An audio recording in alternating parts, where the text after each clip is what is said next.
நண்பர்கள் அனைவருக்கும் இந்த நாள் இனிய நாளாக அமையட்டும். நம்ம எல்லாருடைய லைஃப்லையுமே அப்ஸ் அண்ட் டவுன்ஸ் இருக்குங்க. ஒரு சில நாள் ரொம்ப சூப்பரான நாளாக இருக்கும், ஒரு சில நாள் ஒரு டல் டேயாக அமைஞ்சு போகும். இதில் சில பேர் எதுக்கெடுத்தாலும் கம்ப்ளைண்ட் பண்ணிகிட்டே இருப்பாங்க. அவங்களுக்கு ஒரு நல்ல நாளில் இருக்கக்கூடிய ஒரு பாசிட்டிவிட்டியே கண்ணுக்கு தெரியாது, எல்லாமே நெகட்டிவாக மட்டும்தான் கண்ணுக்கு தெரியும். இப்படிப்பட்ட மனிதர்கள் நம்ம சுற்றி வாழ்ந்துட்டு தான் இருக்காங்க.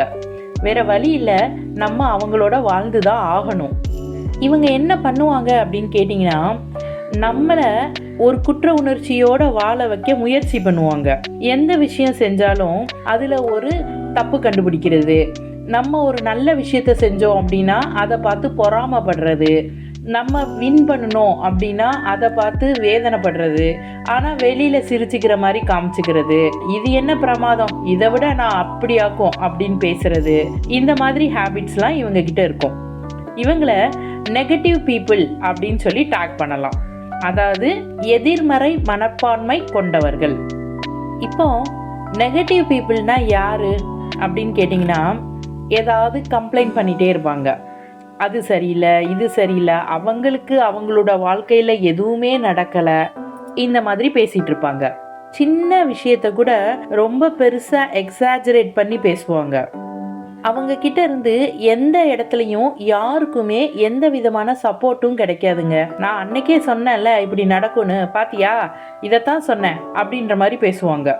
ஒரு பிரச்சனையில் நம்ம மாட்டிக்கிட்டோம்னா அவங்களுக்கு அவங்க கண்ட்ரோலில் தான் எல்லாரையும் வச்சுக்கணும் அப்படின்னு ஒரு நினைப்பு இருக்கும். இப்போது நம்ம புதுசாக ஒரு ட்ரெஸ் வாங்கியிருக்கோம் அப்படின்னா உடனே போய் அதை விட காஸ்ட்லியாக பெருசாக ஒரு ட்ரெஸ் வாங்கிக்கிடுவாங்க. வாங்கி நான் அவளை விட ஒரு ஸ்டெப் மேலே தான் அப்படின்னு சொல்லி காமிச்சிக்கிறது. எந்த பிரச்சனை வந்தாலும் அவங்க தப்பே செய்யாததாகவும் அவங்கள சுற்றி இருக்கிற எல்லாரும் மட்டும்தான் தப்பு செய்கிறதாகவும் பேசுவாங்க.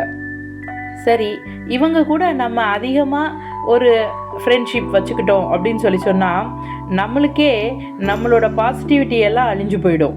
லைக் அவங்கள மாதிரியே நம்மளுக்கு எந்த நல்லதுமே நடக்கலை அந்த மாதிரிலாம் தோண ஆரம்பிச்சிரும். அதனால் இவங்களை விட்டு நம்ம கொஞ்சம் விலகி தான் இருக்கணுங்க. இப்போது இவங்க கிட்ட இருந்து நம்ம விலகி இருக்கணும் அப்படின்னா என்னெல்லாம் பண்ணலாம் அப்படின்னு சொல்லி பார்க்கலாம்.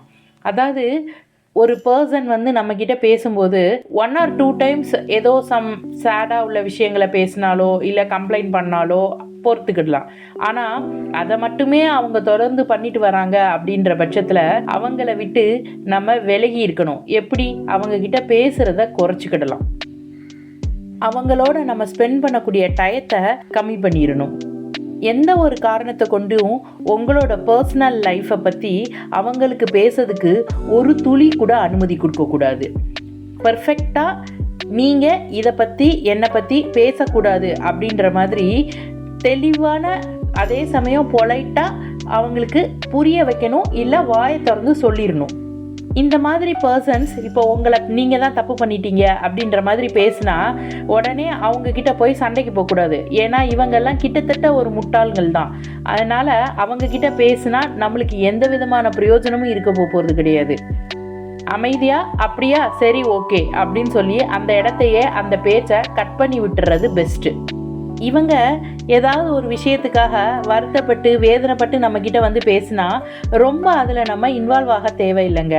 ஏன்னா இவங்க பேசுகிறதுல பாதி பெரிய விஷயமா இருக்கும், இவங்களுடைய கற்பனையாக இருக்கும். அதனால் அதை நம்ம தொடர விடாமல் பார்த்துக்கிறது நம்மளுக்கு நல்லது. அதே போல் இவங்களை திருத்தலாம் அப்படின்லாம் முயற்சி பண்ணக்கூடாது. அவங்க எப்படி இருக்காங்களோ அவங்கள அப்படியே விடுறது தான் நம்மளுக்கு நல்லது.